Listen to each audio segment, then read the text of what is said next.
The short answer is absolutely yes. But it's probably not the answer that you think I'm going to say. So it wasn't an art class or a audio video class or anything that had to do with making movies or telling stories. What happened with me in particular is I had a very similar experience to the boys that the film is about. I didn't speak English. I was an immigrant. I was bullied. I had a very similar experience. Granted, it was a different neighborhood.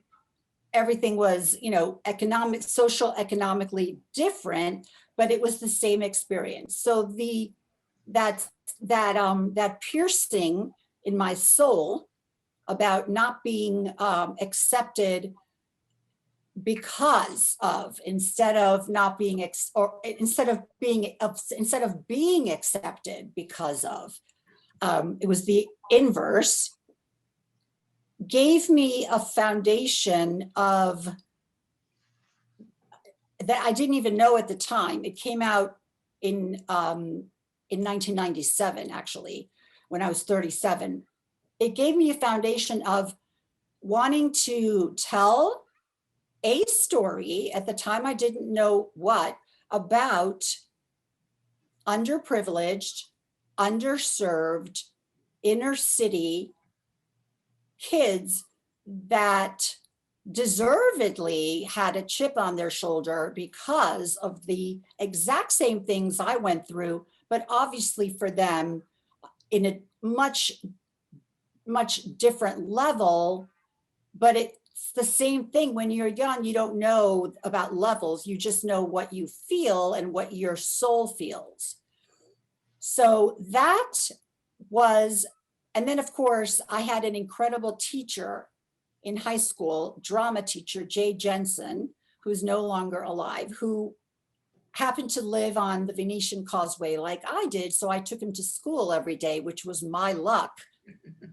My luck, for real. I don't know how that happened, but it happened and I was thrilled. And of course I was a thespian for the 3 years I was in high school. So I think, of course, that cemented my love of not only acting, but immortalizing stories so that nobody forgets.